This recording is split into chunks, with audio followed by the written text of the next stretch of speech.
Hey guys, welcome back to Geared Forwards. My name's Paul, and today we'll be taking a look at the i3T2 from Olight and comparing it to its predecessor. So, first of all, let's just get the elephant out of the room. This is a very basic original black i3T, and this is a very fancy looking i3T2. So let's take a look at the external appearance before we get through to anything else. Now, this isn't listed on their site as a special edition or anything like that. It was available at launch alongside a black version. Personally, I already have a black i3T. I don't want another light that looks exactly the same. This helps differentiate it a little bit, whilst also being just more interesting. I hope they do keep this as a standard version, because it is very nice, and it's nice to have something this kind of cool looking besides just another color.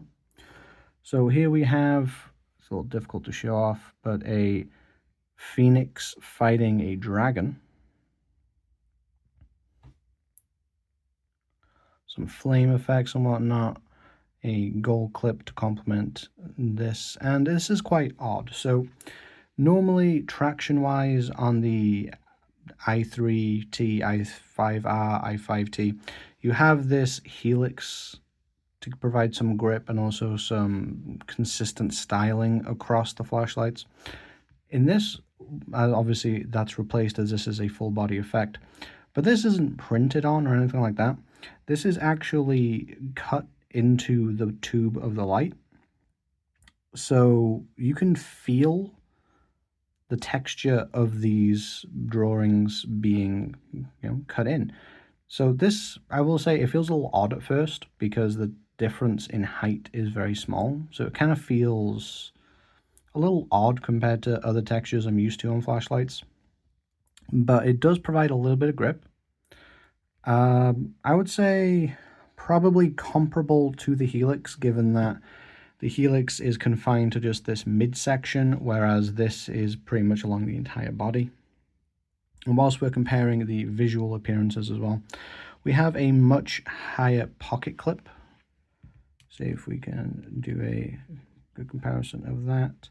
So you can see that this is going to sit much deeper in your pocket.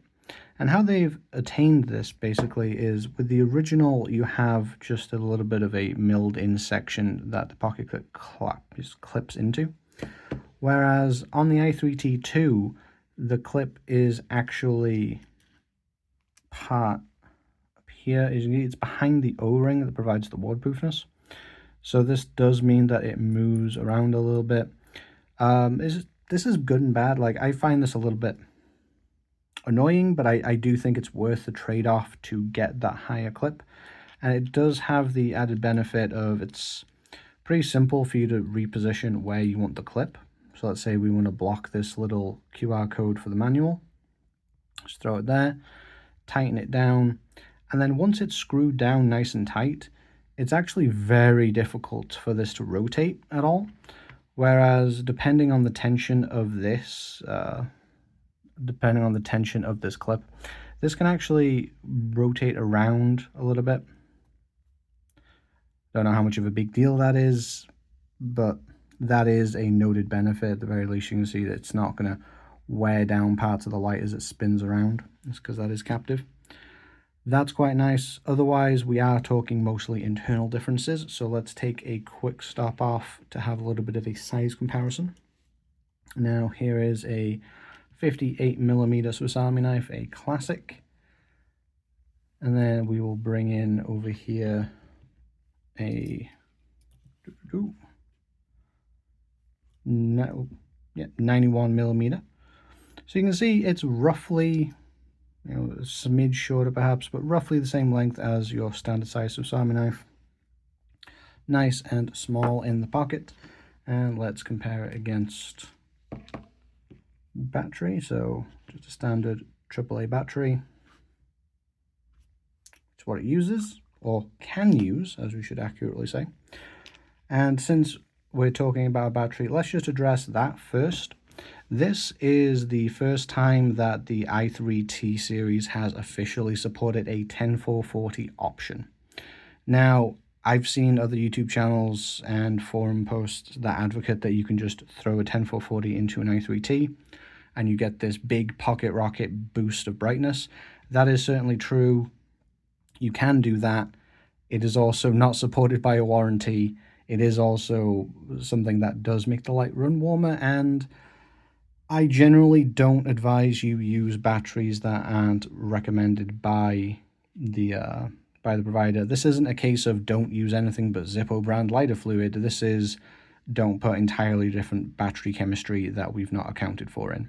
So it's nice to see that there's some official support for the people that want to go lower amount of run time but for higher brightness. On the brightness and runtime, this is where we actually have quite a bit of difference as well. Now, the standard i3T is going to have a 5 lumen mode for 16 hours, and this 5 lumen mode is retained on the i3T2. However, it has gone up to 21 hours. So you have quite a big 5-hour bump there. That shows the efficiency increase that we've had. Ooh, the i3T has been out now for probably 7-8 years, maybe a bit longer. It's been out for a very long time. I want to say it's probably around that. Again, feel free to correct me down in the comments. The original has a high mode of 160 lumens that will just run for 21 minutes, whereas the i3T2 has a high of 200 lumens that will run for 7 minutes before it then steps down to 100 lumens for a further 28. So it's nice to see that intentional step off so that you can still have a higher brightness for a longer time. I personally find that with this kind of light, if you're using that higher brightness, it's mostly just for a quick, just looking under something. It's not going to be used for a prolonged period of time. And if you're looking for prolonged uses of that kind of lumens, you should probably be looking for something that's a little bit larger in battery size and whatnot. One thing I noticed as well, so these are only 2-mode lights as we've just gone through. That's intentional. It's part of the tacticalness of it so that it's easy to get to where you want. On the original, you have the 5 lumen mode, and then the 160 lumen mode is second. Now on the i3T2, I found that that's actually reversed. So we have the brighter mode first, and then the dimmer, and I'm torn about that. I think that in practice, it's the higher lumen mode that I'll often go to first when I'm taking the light out to use. However, at the same time, my general preference for going through brightnesses is to go low to high, just because that way you're not going to unintentionally blow out your vision, that kind of thing. So I'm a little torn on that. We also have a slight difference in how that, how the brightness changes. So for the i3T, we have just sudden light, and then that effect that you're seeing is just my camera adjusting to the brightness. Whereas with the i3T2, we have a ramp up that we first saw really in this kind of light from Olight in the i5R. So you can see that it's actually more of a, a gradual ramping. That's interesting. I believe that's meant to be better for the diode. I can't speak to that too much. I'm not a particularly technical gear review channel. There are guys that do that much better with much better equipment than I do. But I just thought that was an interesting difference. Now, there is also a price difference here. We've got 20, like this is the full price from Olight's website. Bear in mind that you should never pay full price for an Olight because they do monthly sales on both their official website and their Amazon store, which is also official. So full price, this is £20 and 27. I bought this on sale. Off the top of my head, I think it was around 22. For the upgrades, the build quality, the warranty you get with Olight, I think 27 is a fine price to ask for this light, but it wouldn't feel great. 22, I feel pretty good with. You can probably get it even cheaper if you factor in getting it with a bundle. I just bought this on its own. So I think the price is fine, but you are getting a noted bump up here. Now they are still currently selling the i3T. They will probably sell it for quite a long time. I don't know if they'll ever actually phase it out.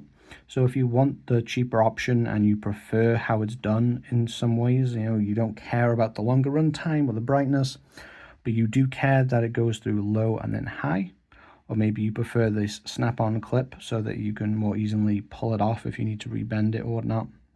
Because I will say I don't like that I have to, if I want to remove the clip, to say rebend it or just take it off altogether. I don't like that I have to pull off the O-ring. I just don't feel great about messing with O-rings when it comes to things with batteries and water tightness.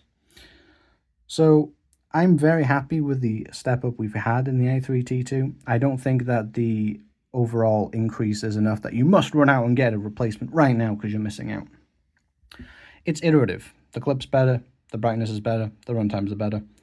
There's some stuff that's in the middle that's more personal preference, but that's something that you can decide for yourself. Let me know down in the comments which you prefer. If you've got an i3T2, are you tempted by one? And would you go for the standard color or the cool little drawing thing? Let me know down below. And whilst you're down there, please feel free to hit that subscribe button and that like. It does help immensely. And if you want to support the channel, then feel free to please click the links down below. You can either hit the affiliate links for these products, which help out, or you can support directly through Patreon or YouTube membership. That's right, we're YouTube partners now. Not full YouTube partners, but we're getting there. Any help is appreciated, and at the end of the day, what matters most to me is that you guys watch and enjoy these videos. So I'll leave it there, and I hope you have a wonderful rest of your day.